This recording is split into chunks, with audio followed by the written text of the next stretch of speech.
Olá, bem-vindo ao canal Livro Aberto. Hoje daremos continuidade aos comentários das lições bíblicas da editora Betel, falando sobre a lição de número 9. O verdadeiro discípulo promove a comunhão. O texto base é Atos, capítulo 2, versículos de 42 até o 47. E o meu objetivo é destacar a importância da comunhão na igreja. Eu diria que se não houver comunhão na igreja, não tem como existir a própria igreja. A comunhão é a essência da igreja. Ela deve ser buscada e colocada em prática em todas as áreas da igreja, porque ela é, sem dúvida, a alma que dá vida, que dinamiza a atividade das igrejas. O texto base desta lição é uma narrativa de Lucas, onde ele apresenta as características da igreja primitiva e destaca com evidência a comunhão que havia naquela igreja que se iniciava. Por isso é importante a nossa análise desse texto e desse tema que está sendo proposto nesta lição da Escola Bíblica Dominical. Veja só, é um pequeno texto com apenas 6 versículos, mas existem algumas atitudes que Lucas fez questão de registrar que dão vida àquela igreja, que modificam as relações interpessoais na questão religiosa daquela época. Veja, primeiro, o ensino que os apóstolos estavam passando para a igreja era preservado. Lucas diz que eles perseveravam na doutrina dos apóstolos. A palavra doutrina aqui é exatamente o conjunto de ensino, ou o conjunto de ensinos que era passado pelos apóstolos àquelas igrejas que estavam surgindo naquela época. Havia também amor entre os irmãos. Lucas destaca que todos perseveravam em comunhão, o que é a base, a raiz para haver realmente crescimento e esse envolvimento de todos na igreja. Aliás, eles compartilhavam de tudo, até o que se alimentavam.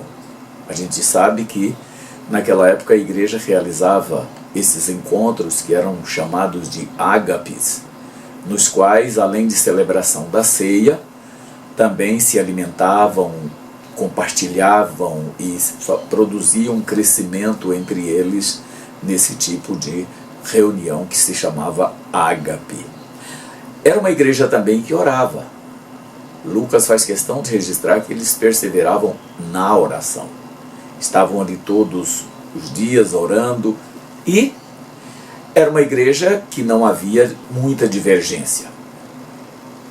Havia unanimidade entre eles. A unanimidade não significa a totalidade da ausência de divergência. Em todos os grupos sociais, divergências de opinião é natural e deve existir. Até porque sem divergências não há como o grupo desenvolver-se. Mas como lidam com as divergências é que faz com que o grupo seja unânime. Essa é a grande diferença da igreja que era unânime de uma igreja onde não existe divergência. Para que não haja divergência tem que haver ditadura. Alguém tem que assumir a postura de dono, de chefe e de manda-chuva e aí sim. Aí não há divergência, mas também não há crescimento, sem dúvida nenhuma. Eu acho interessante que na África subsaariana, e chega até a África do Sul, esse comportamento, há uma atitude entre eles, baseadas no respeito e na solidariedade, que eles chamam de Ubuntu. Ubuntu é uma conduta que eles desenvolvem nas tribos, nos povos africanos, e o desenvolvimento dessa conduta, esse comportamento deles, se baseia exatamente no valor que se dá ao outro. Para aqueles que praticam o Ubuntu, ou Ubuntu, na pronúncia não é tão relevante, é que eles não buscavam de modo nenhum o individualismo. Para eles as realizações só eram possíveis quando todos conseguissem realizar. Esse deveria ser um princípio adotado pela igreja. Embora a igreja não pratique a filosofia Ubuntu, ela deve desenvolver uma atividade social de interação entre seus membros capaz de dar a mesma visão, a mesma perspectiva de conduta para todos os seus membros. Sem dúvida nenhuma, o Ubuntu é hoje o modelo mais adequado para uma sociedade moderna colocar em prática. E os praticantes desta filosofia, portanto, consideram que o êxito deles só é possível com o êxito de todos. Esse é exatamente o sentido de comunhão, é o que a gente está exatamente discutindo hoje. Além disso, como disse o apóstolo Paulo, a igreja ela é o corpo de Cristo. Cada um de nós é um membro desse corpo. Agora, essa analogia ela é perfeita, porque nenhum membro do corpo quer ser mais do que o outro. Nenhum membro do corpo se acha mais importante do que o outro. Essa deve ser, com certeza, a nossa conduta, a nossa maneira de ser. Veja que ele disse aos Coríntios, capítulo 12, versículo 27. Eu estou fazendo aqui a leitura na Nova Versão Transformadora. Juntos, todos vocês são o corpo de Cristo, e cada um é uma parte dele.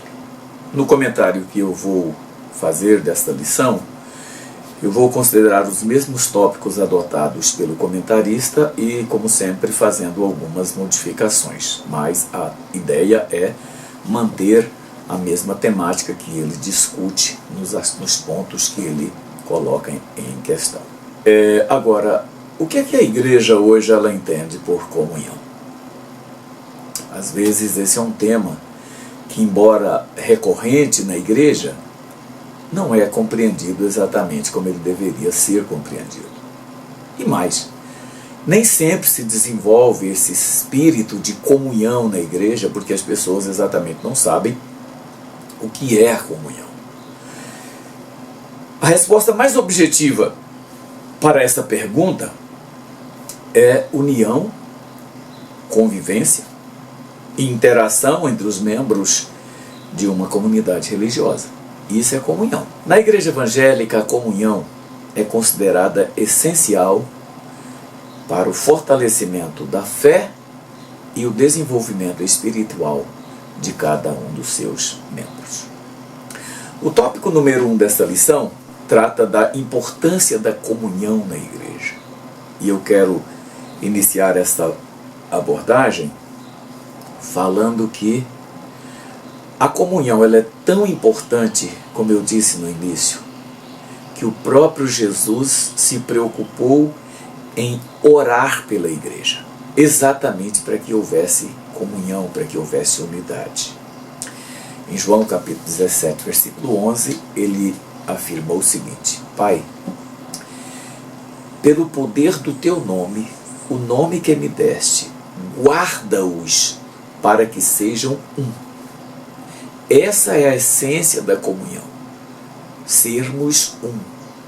Como eu disse, não que tenhamos que ser robôs e todo mundo pensar igual, fazer tudo igual. Nós não somos máquinas, nós somos indivíduos. Cada um de nós foi criado com personalidade própria. Não existe, segundo os estudos, entre os quase 8 bilhões de seres humanos na Terra, não existem dois iguais. Porque cada um de nós é uma pessoa diferente. É uma essência, é uma personalidade, é um caráter totalmente diferente do outro. Logo, haverá opiniões diferentes, mas não pode haver divergências, crises, não pode haver ruptura entre nós por conta de opiniões que provavelmente a gente vai divergir uns dos outros. O padrão de comunhão da igreja é medido pelo que ela faz coletivamente, como é demonstrado no texto que nós lemos aqui hoje em Atos capítulo 2, versículos de 42 até o 46.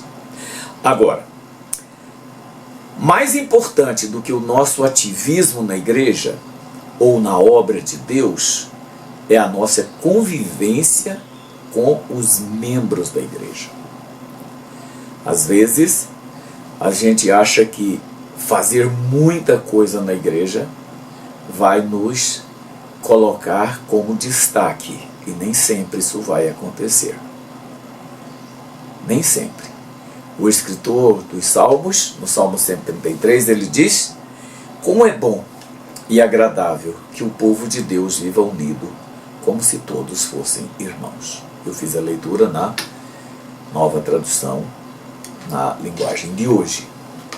Como é bom e agradável que o povo de Deus viva unido, como se todos fossem apenas.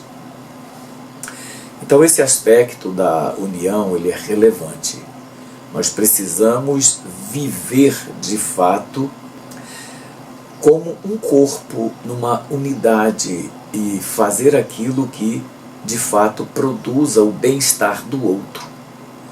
Essa é a grande sacada que nós precisamos entender.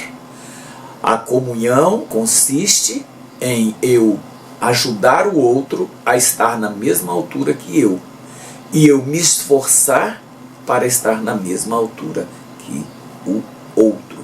Portanto, é interessante que eu pense nisso. Agora veja, o tópico número 2 desta lição discute a questão da vida em comunhão. Como desenvolver a comunhão na igreja? Essa é uma grande questão que nós precisamos discutir com mais detalhes. Como a gente pode desenvolver a comunhão na igreja? Para haver comunhão na igreja, é necessário primeiramente haver harmonia. Como eu disse, isso é relevante. A harmonia vai dar a cada um de nós a oportunidade de crescer juntos, de compartilhar ideias, de discutir ideias, sem que essas ideias divergentes elas nos separem, nos cause divisões ou cause divisão no corpo de Cristo. Você já imaginou se um dos membros do nosso corpo dissesse: eu não vou mais continuar como membro do corpo porque eu não concordo com o que o organismo está fazendo?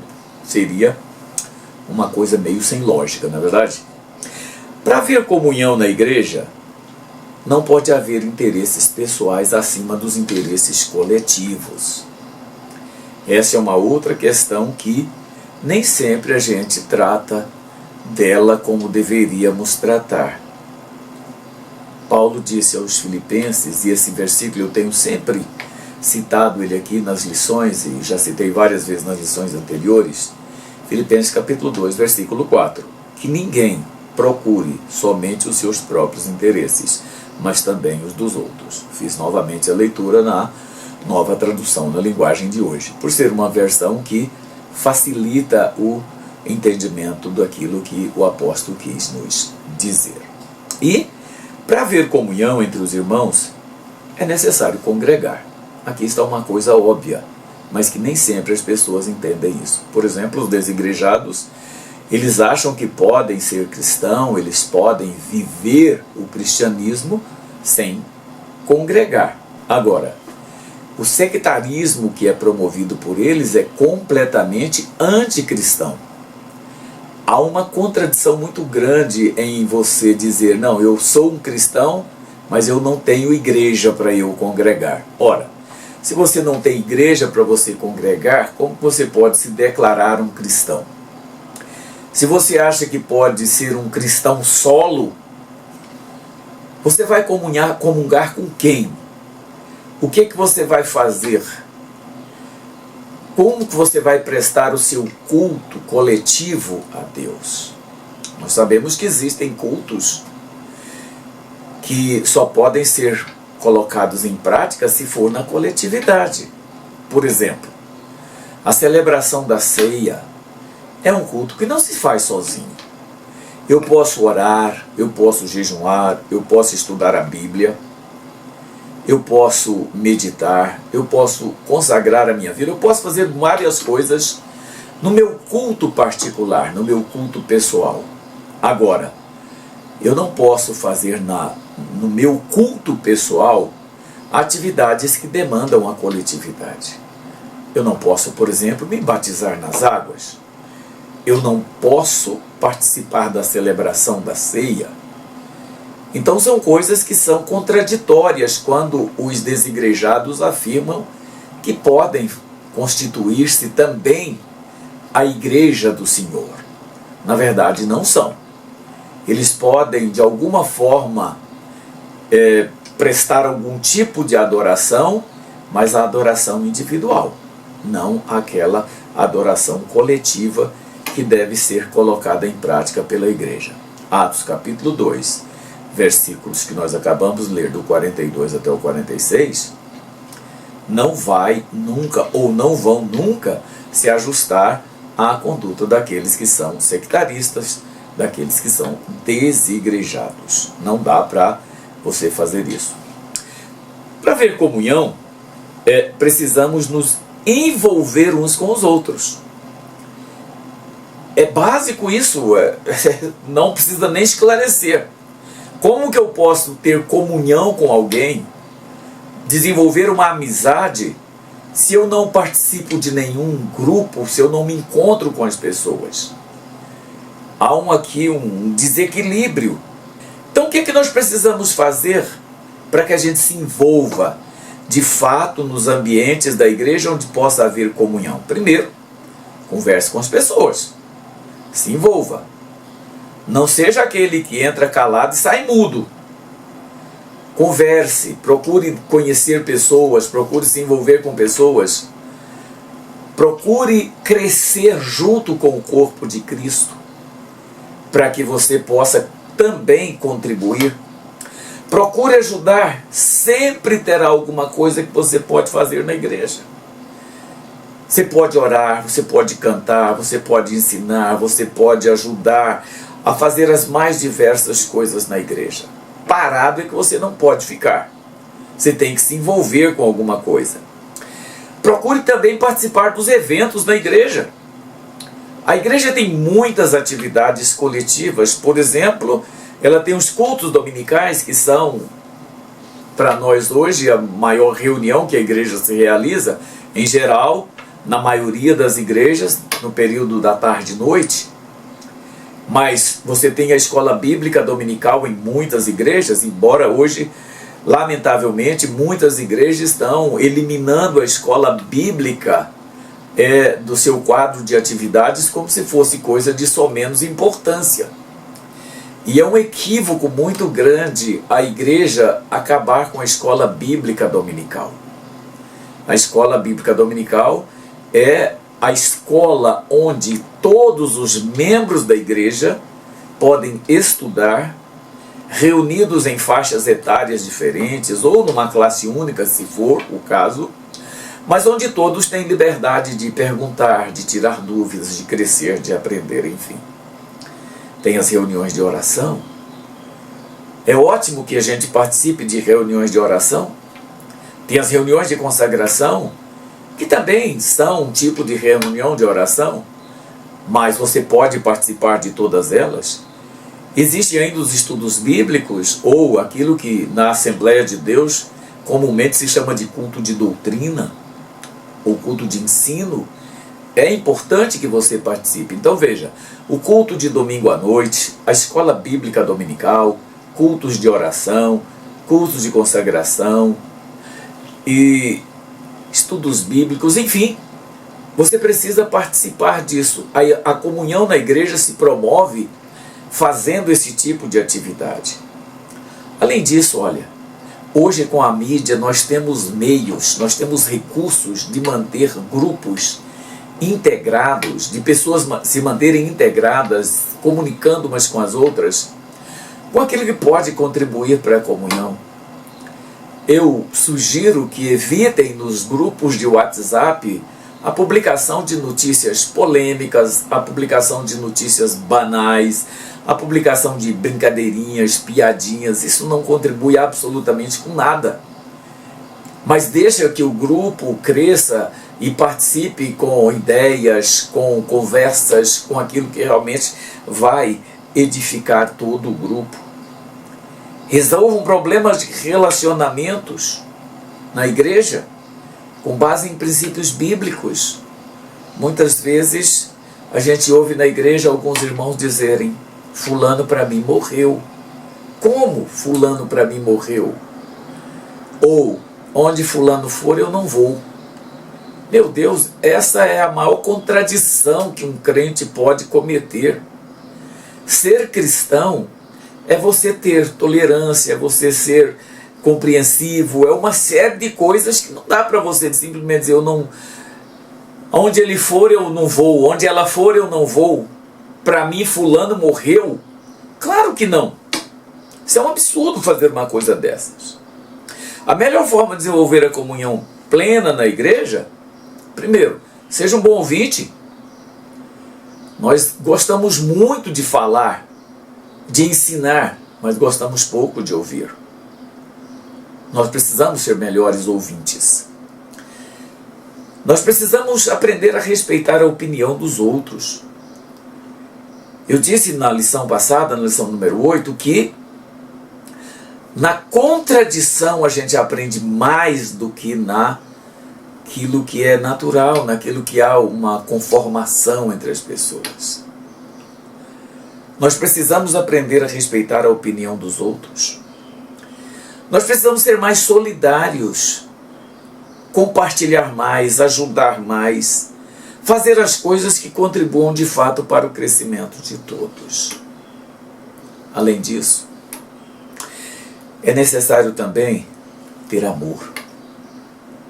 As Escrituras dizem que o amor cobre todas as transgressões. Eu não consigo entender como que tem crente que diz que não gosta do outro. Eu não vou com a cara de fulano, eu não vou com a cara de ciclano. Onde está o amor entre essas pessoas? A Bíblia diz que o amor cobre todas as transgressões, não cobre uma parte, não cobre um erro pequeno, cobre todas as transgressões. Como eu disse, é preciso ter respeito, tolerância.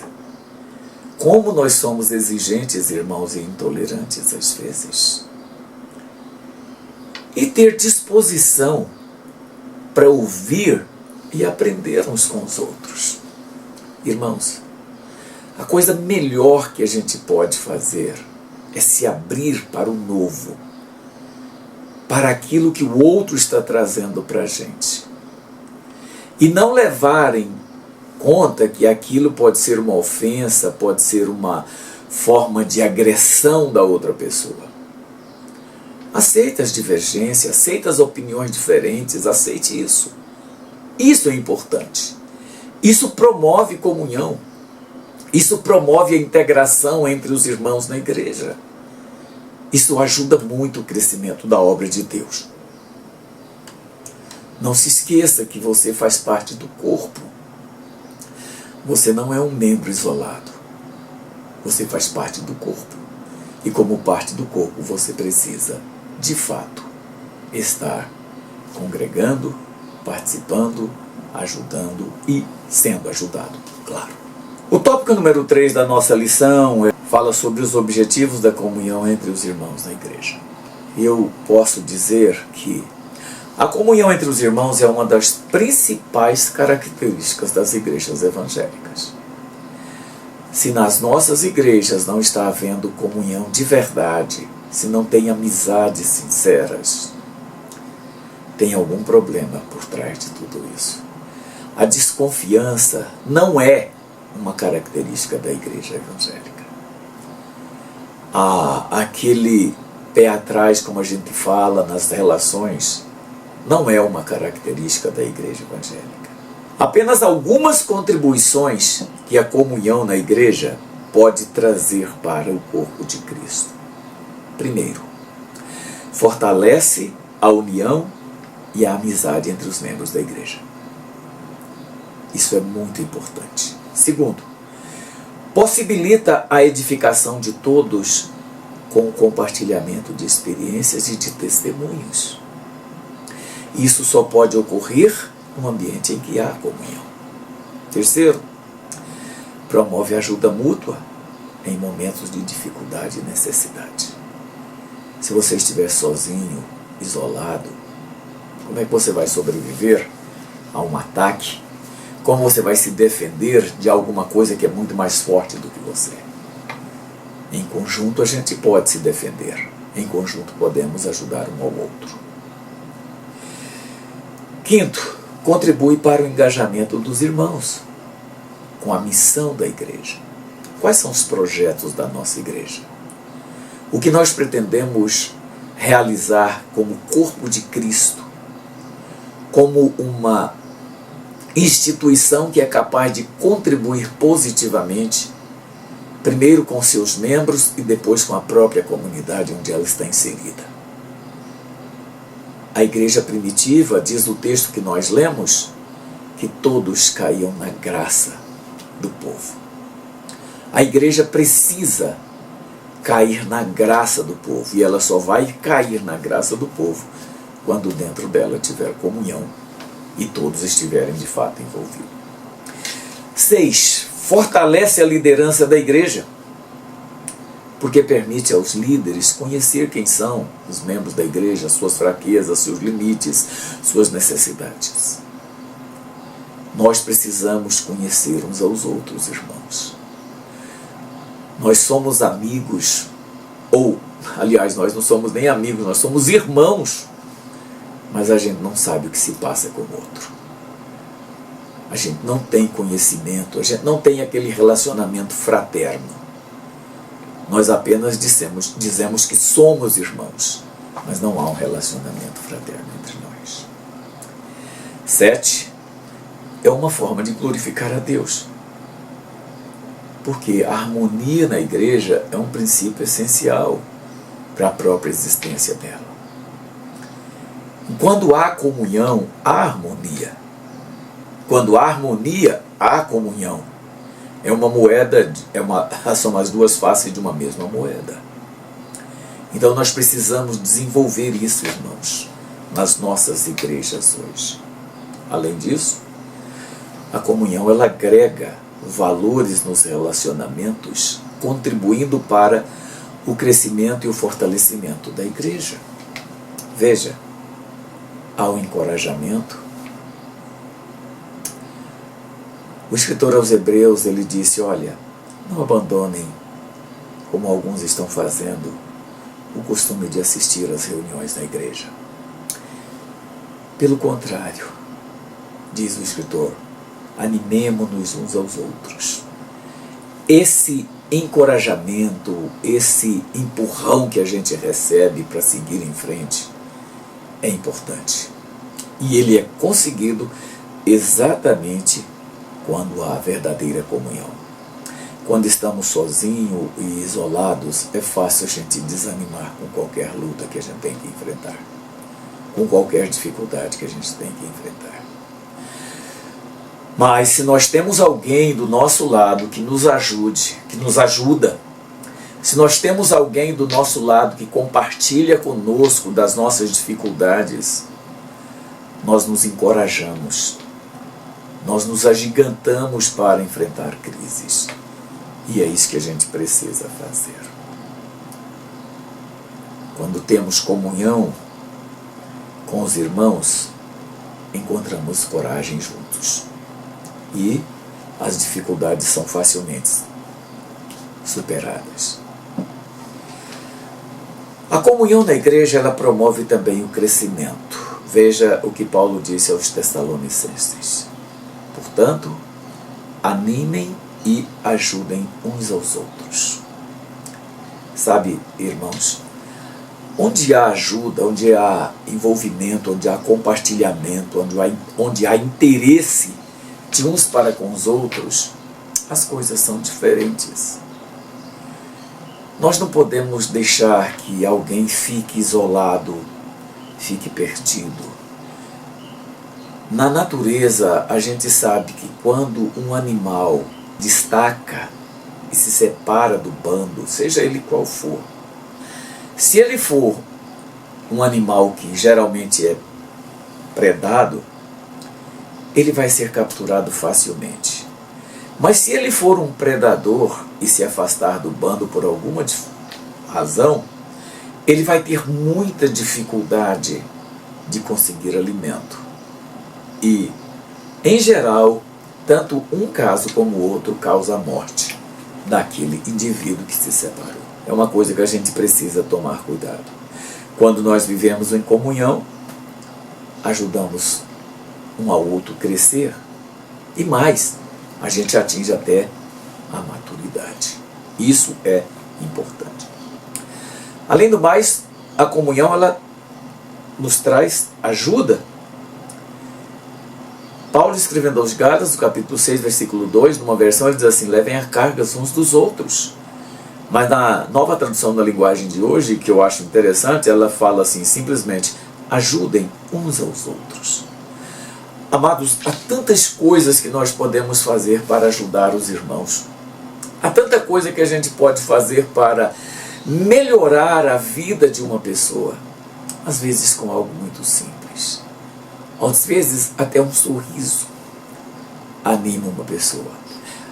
Eu tenho tido algumas experiências dessa natureza no trânsito, por exemplo. Não exatamente com outros motoristas. Mas quando você para num semáforo, e nesses tempos em que a gente não anda mais com dinheiro no bolso, nem com moedas, nem com dinheiro de papel, a gente só anda com cartão, fazendo Pix, pagando não sei o quê, a gente não tem mais dinheiro. E quando chega uma pessoa pedindo uma ajuda, a gente fica até sem graça, porque não tem, às vezes, o dinheiro que gostaria de dar, não tem ali espécie na mão. Mas eu já tive essa experiência algumas vezes. Quando uma pessoa chega para você e te pede uma ajuda, que você diz, olha, infelizmente eu não tenho, mas eu gostaria que Deus te abençoasse. Eu gostaria que Deus te ajudasse a sair dessa crise que você está passando, com essa dificuldade. Olha, não desanima não. Isso é só um momento na sua vida. Irmãos, uma palavra como essa faz as pessoas chorarem muitas vezes. Eu já fiz isso sem nenhuma intenção de emocionar as pessoas, mas simplesmente de encorajar aquelas pessoas. Isso sempre acontece. Agora imagine você fazer isso na igreja com um irmão que está do seu lado, com alguém que você conhece muito melhor. É importante. Ser cristão não é fácil, irmãos. Não é. Ser cristão é uma tarefa difícil. É uma missão difícil, muito difícil. Mas todos podemos ajudar um ao outro. Basta a gente querer. Desta forma, em vez de enfrentar tudo sozinho, podemos compartilhar as nossas dificuldades e as nossas vitórias, claro. A comunhão, ela nos traz força. Provérbios capítulo 27, versículo 17, diz que as pessoas aprendem umas com as outras. Estou lendo aqui de novo na nova tradução da linguagem de hoje. E é isso. Não se diz que a união faz a força. É aqui. Essa é uma evidência disso. Ter comunhão com outros cristãos nos fortalece espiritualmente e nos dá a oportunidade, sabe, de fazer uma coisa que é muito importante. Nos dá a oportunidade de ajudar. Nos dá a oportunidade de compartilhar. Quando uma pessoa cai, se você está do lado dela, você vai deixá-la caída? Não. Você estende a mão, você ajuda a se levantar. A gente aprende juntos a superar as nossas limitações e fraquezas. Por isso, a comunhão é muito importante. Eu não sei como nós podemos fazer para melhorar o nível de comunhão que existe entre nós, mas eu diria que, sem dúvidas, a principal coisa que nós precisamos fazer é ter mais interesse uns pelos outros. É não ser tão egoístas, tão mesquinhos. Às vezes, nós vamos para um culto, nós chegamos depois que o culto já iniciou e saímos correndo quando o culto termina. Não falamos com ninguém, não conversamos sobre nada com ninguém, simplesmente saímos e vamos embora. Quando isso acontece, nós crescemos muito pouco. Muito pouco a gente cresce participando de um culto. Mas nós precisamos aprender a crescer. Antes de encerrar esse comentário, eu quero, e antes de passar para as aplicações, eu gostaria de pedir que, se você não é inscrito aqui no canal, que você se inscreva. E eu queria te pedir uma coisa muito especial: mande esse vídeo pelo menos para 2 ou 3 pessoas que você conheça, e pede para que eles também se inscrevam no canal. Eu quero muito atingir o número mínimo de inscritos para fazer outras atividades aqui. Conto com a sua ajuda, tá bom? Agora eu quero partir para as aplicações que eu propus para essa lição e que devemos observar com mais cuidado. Primeiro, quando há comunhão verdadeira, valores são agregados nos relacionamentos, contribuindo para o crescimento e fortalecimento da igreja. Quando há comunhão verdadeira, valores são agregados. Primeiro, crescemos juntos. Isso é importante. No texto que nós acabamos de ler, lá em Atos capítulo 2, diz que perseveravam na doutrina dos apóstolos. Ou seja, estavam todos aprendendo e crescendo. Eles mantinham uma comunhão estreita. A Bíblia diz que entre eles tudo era comum. Ninguém tinha falta de nada. Eles viviam uma plena comunhão e um grupo de fato onde tudo era de todos. E eles compartilhavam o que tinham de mais importante. Naquela época da igreja havia algumas reuniões que se denominavam ágapes. Nessas reuniões eram celebradas a ceia, mas mais do que celebrar a ceia, havia compartilhamento, havia participação em refeições coletivas. E ali todos eram tratados de forma igual. Não havia alguém que fosse especial ou que tivesse prioridade. Todos eram exatamente iguais. E isso promovia muito. A palavra ágape significa amor ou caridade. E as reuniões ágapes eram eventos sociais religiosos realizados pela igreja primitiva. Essas reuniões eram caracterizadas por uma combinação de comunhão fraterna, celebração da ceia e o compartilhar de alimentos. Isso a gente precisa continuar fazendo.